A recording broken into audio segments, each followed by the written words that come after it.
Let there be light, and that brings sight. Verse 33. Knowledge to know its own nature here has become earth and the other elements, spiraling up, back and turning round.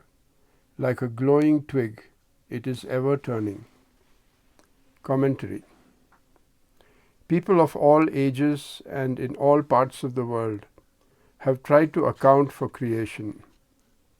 They have invented many stories in the attempt.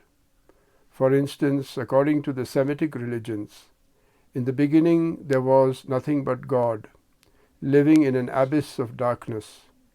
Then he decided to make a world. In 6 days he created everything that is now in existence by his mere will. The scientists who do not believe in a myth of creation think that there was a Big Bang. A highly condensed substance became spread out into various nebula, galactic, stellar, and planetary systems. In due course, life came about, and after a process of evolution, consciousness appeared. Even today, both religious and scientific adherents are trying to ascertain a meaning for conscious living being. In this verse, Narayana Guru is offering his approach to this question. It is not merely to satisfy curiosity to know how this world evolved. The centerpiece of the discussion here is the self. We have already established that the self we are speaking of is not just the soul of one individual being. It is the only reality behind all manifestation, the very consciousness in us with which we see, hear, think, feel, and experience. Everything is a manifested aspect of that supreme self, and for that reason, only a feeble glow of its effulgence. Through the agency of the self, we can look out upon the world, but we can also reverse our attentions and come to know its very source. When we look outward and perceive, it is called knowing. When we turn inward, though, it is not knowing. As we are conditioned to knowing things, we have a feeling that realization must be a similar kind of knowing. But it is not. It is being. Being of what? Being of knowledge itself. If in realization knowledge was knowing knowledge, it would be a subject seeing an object. This is not the case. Being ceases precisely when a subject and its objects arise. When being is turned outward, why does it seem to be all this? In the midst of creation, we hear that God felt himself to be alone. He wanted to have company, so he decided to create all this. In some of the Upanishads, similar stories are related of the aloneness of the first spirit. The Brihadaranyaka and other Upanishads, which are highly philosophical and metaphysical rather than legendary, say that the same knowledge that is within us as being shows itself only by becoming vibhuti, specific manifestations. So the self itself changes, transforms. In those transformations are many new possibilities. It is like an artist who wants to express her artistic talent. If she does nothing, no one will be aware of her abilities. So she makes a sketch. But there are so many other possibilities. She can also paint, sculpt, build and combine materials, creating a tremendous variety of compositions. With a single pen or brush, she can make innumerable artistic creations. All this variety is nothing but the expression of one single mind. Similarly, when we speak, we use only our single mind and our organ of articulation, but when properly manipulated, it can produce an infinitude of sound systems. With the utterance of each word, a new concept arises, new meaning arises. These are also vibhuti. A musician can make different kinds of tonal effects. With the aid of a poet, words and shades of meaning can be brought to expand the possibilities. By combining the rhapsody of poetry with the melody and harmony of music, a musician can make endless variations. Each variation is a revelation of the potentiality of his own musical nature. The self which we speak of is not a bland nothingness. Our very self is like an ocean of potentials. Its own nature is just beingness. At the same time, it is infinitely creative and expressive at the level of life. Where it expresses, it is as if knowledge, to know its own potentials, is changing into all this. Think for a moment of a beautiful sunshine in the mountains, and no living being with eyes turned to see it, no conscious mind to appreciate what is happening. Doesn't it seem like a total waste of all the form, colors, and beauty when there is no one to witness it? In the spring, all the flowers would come, and there would be no one to be stirred by them, no bees to buzz deliriously. When we consider all this, the human mind and senses are not the private preserve of the individual who wears them. They belong to the entire universe. They are the universe's way of perceiving itself. Those who believe in evolution think of an earlier stage, preparing for a more advanced form of organization. They think of the body as nothing more than matter organized in a certain form.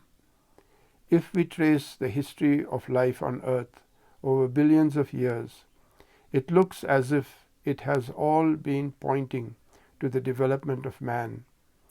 If that is indeed the culmination, it would seem that the entire universe has been in the plight of trying to know itself by evolving matter into living matter into organisms, and organisms into more advanced organisms until consciousness was developed. After consciousness was attained, it needed to be refined and expanded by developing the faculties of sensation, feeling, and cognition, ultimately putting together all these into a framework of cause and effect. Only then could consciousness have a full comprehension of the universe. And who is seeing that universe?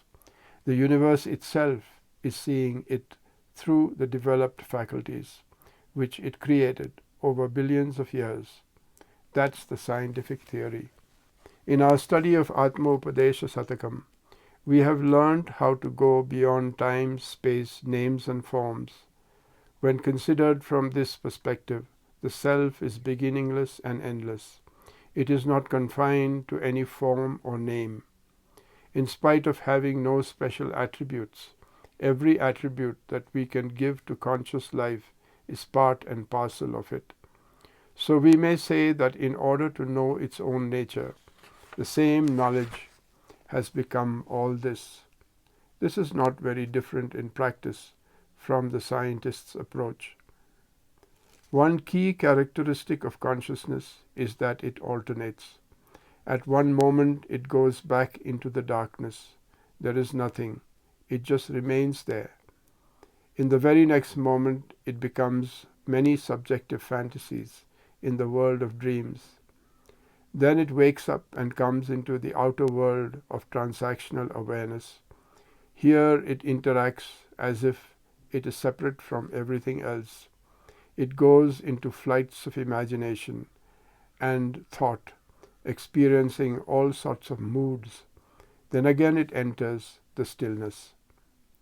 The Guru is here comparing the wonder of what we are to a person taking a burning twig and swirling it around in the darkness, making a figure-8 movement representative of the movement of consciousness through its various states. There is just one burning point where it glows luminous, but when it is brandished about, it looks like many fiery lines and shapes. It is like writing. with a pen. There is only one tiny point from which a little ink is coming, but as you write, the ink makes different formations, and each formation has a meaning of its own. What is the difference between your writing and your thinking? Your own mind is a point of consciousness which moves like the tip of a pen. If you turn inward in your own mind, the point of your consciousness is just a glow. If that glow is allowed to operate and unfold, it is like the pen writing. It is more than just putting ink on paper, though. The ink can become a Ramayana, a Mahabharata, an Odyssey, a divine comedy, the magnum opus of a great writer. All our philosophy, history, poetry, and even art have passed through the tip of a pen. Like that, this whole universe which we see, with all its vastness, is the composition and organization coming from our own individual consciousness. No one else sees for us or knows for us. Even what are considered to be the experiences of other people have to be recycled and made our own before we can truly know them. The vastness we see is what we have created out of something so small, a tiny spark.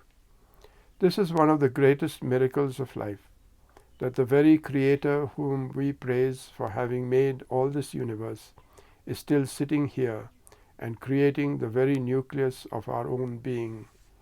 Your nucleus and the nucleus of the universe are not two. When you attain that identity in every moment of your daily life, you become the centerpiece of the universe. Your actions, your ideas, and your thoughts become the very thoughts, ideas, and variegations in the composition of your universe. This brings you to an ultimate identity with the creating faculty. You are at once the Absolute and the very many relatives within it. You are the one unconditioned being who is also causing the many conditional states. Free translation of verse 33. As when a burning ember is twirled in a figure-8 movement and produces endless patterns, knowledge, in order to know its own potentials, modifies itself into endless eidetic modes, like earth and all such, and creates the phenomenal flux.